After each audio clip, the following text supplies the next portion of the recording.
A young girl was wandering the streets when she accidentally knocked a book out of a man's hands. What seemed like a trivial accident became the turning point in Claire's fate. The two met because of it, strangers at first, then gradually familiar, and before long, they became friends. Andy often invited her out, and their relationship slowly grew warmer. An ambiguous tension began to rise between them, yet neither of them ever truly crossed the line. Until one day, Andy invited Claire to his home. It looked like an ordinary invitation, but it carried another intention beneath the surface. Claire didn't refuse. She believed it was the next step in their relationship, without realizing it was the most regrettable decision of her life. The house was located in a remote suburb, old and cold, with almost no sign of life around it, as if it had been forgotten for years. But Claire didn't mind. In fact, she felt that as long as she was with someone she liked, the place didn't matter at all. That night, everything seemed completely normal. The next morning, when she tried to leave, she found the door locked. She called out, but received no response. Claire assumed Andy had simply forgotten the key, so she decided to wait for him to return. When Andy finally came back that evening, she felt relieved. She even thought about staying another night and leaving the next day instead. But while packing her things again, she made a disturbing discovery. Inside a book was a photograph, and in that photo was herself. Even more unsettling, there was a strange mark on her shoulder. Claire froze. She immediately checked her body and found the exact same mark in reality, yet she had no memory of when it had ever appeared. Fear began to spread through her.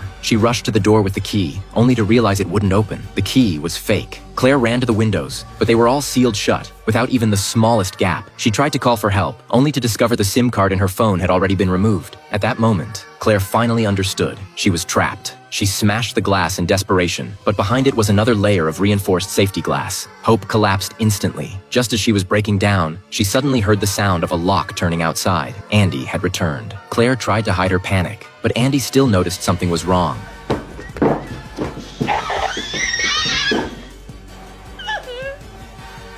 In the next second, she was forcibly restrained and tied to the bed. From that moment on, she lost all freedom completely. Andy behaved like a completely normal person in public, going to work every day, living as if nothing had happened. Before leaving each time, he would lock the keys inside a box to prevent any accidents. This routine continued for a long time, until one day Andy left for work as usual, and Claire was finally alone in the room. She began searching frantically for an escape. Eventually, under the sofa, she found a screwdriver. For the first time, Claire realized she might still have a chance to get out. Before Andy could react, she grabbed a key from the floor and ran toward the door. She screamed as she rushed downstairs, while Andy immediately chased after her. Claire lost her footing, fell hard to the ground, and was dragged back upstairs again. But she never stopped trying to escape. In order to regain Andy's trust, she had no choice but to pretend obedience. One day, Andy was coaching a student competition as usual, but his attention kept drifting toward a student named Franca. Franca had secretly admired Andy for a long time, and the moment their eyes met, she completely misunderstood the situation. After school, she went straight to his house. Sensing an opportunity, Claire deliberately stepped into a visible spot. As expected, Franca noticed her immediately. She confronted Andy on the spot. "Who is this woman? Why is she in your house?" Fearing exposure, Andy stayed calm and composed, claiming Claire was his girlfriend, and warned Franca to leave immediately or he would call the police. Franca's heart shattered instantly, and she had no choice but to walk away. Throughout the entire scene, Claire didn't dare say a word, afraid that if she spoke, Andy would hurt Franca. But after Franca left, the one who truly suffered was Claire. Andy forced her to change into revealing clothes, and what followed was a long period of torment. Claire was on the verge of breaking down completely, but every time she thought of her elderly parents back home, she forced herself to keep going. She told herself she would never give up until the very last moment. What made things even more hopeless was the location itself. Far too isolated, surrounded almost entirely by abandoned houses. Without outside help, there was no way she could escape. Days turned into weeks, and weeks dragged into months. From autumn to winter, Claire still could not find a single opportunity. But as time passed, Andy slowly began to lower his guard. One day, Andy took Claire into the forest. Seeing the long-lost outside world again, Claire couldn't hold back her tears. But she had no idea that behind her, Andy had already developed murderous intent. Just as Andy raised an axe, voices suddenly came from a distance. It was two boys. One of them had injured his leg and asked for help. Andy had no choice but to lower the axe for the moment, and Claire seized the opportunity. She grabbed the boy's hand tightly and whispered desperately, "Call the police. He's dangerous." The boy froze in shock, but their voices still caught Andy's attention. He slowly picked up the axe from the ground, and the atmosphere instantly turned deadly. At that moment, the boy's mother suddenly rushed over. The fragile hope Claire had just regained was shattered once again. Andy realized the place was no longer safe. so he immediately took Claire back home. To punish her attempt to seek help, Andy brutally tortured her again, even taking out a camera and photographing everything. Claire was reaching her breaking point. One day, while Andy was out at a gathering, Claire, out of boredom, searched the room and accidentally found an album. The moment she opened it, she froze completely. Inside were countless photos of girls, and all of them had suffered abuse, and without exception, every single one of them had been killed in the end. At that moment, Claire finally understood the truth. Sooner or later, she would become one of them too. Just then, a beam of light from outside shone into the house. Claire desperately slammed on the window, trying to get the attention of a sanitation worker across the street. But the distance was too far, and no matter how hard she shouted, he couldn't hear her. Claire rushed into the kitchen, grabbed a frying pan, and smashed it hard against the glass. One hit, two hits.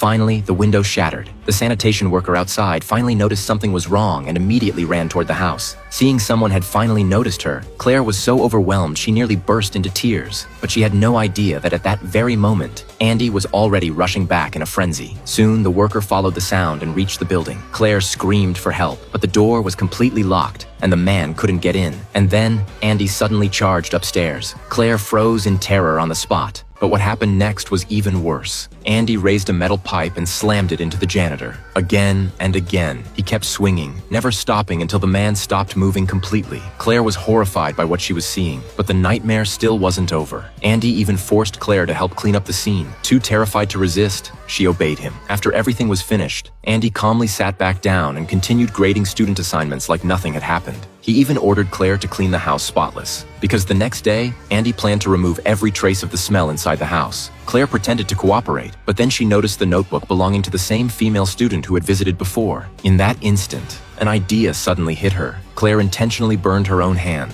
While Andy turned away to grab medicine, she secretly pulled out the student's notebook and slipped one of her own photos inside. And the image in that photo was disturbing enough to raise immediate suspicion. Early the next morning, an unsuspecting Andy carried the notebook with him to school, and Claire knew this was her one shot. During class, the second Franca opened the notebook, she immediately spotted the disturbing photo inside. At once, she recognized the woman in the picture as the same girl she had seen inside Andy's house before. Franca instantly realized something was seriously wrong. Trying to stay calm, she raised her hand and claimed she needed to use the restroom. But as she stood up, the photo accidentally slipped onto the floor. Franca never noticed. Her classmate picked it up, about to call after her, but Franca had already sprinted out of the school building and jumped on her bike, racing toward Andy's house. Meanwhile, the photo quickly began circulating through the classroom. The moment Andy sensed something was off, he immediately demanded the students hand it over. But the second he saw the image himself, his face completely changed. Andy bolted out of the classroom and sped home as fast as he could. But by the time he arrived, the windows facing the yard had already been smashed open. Andy rushed inside, only to discover the lockbox holding the keys had already been tampered with. That was the moment real panic finally hit him. Gripping the metal pipe tightly,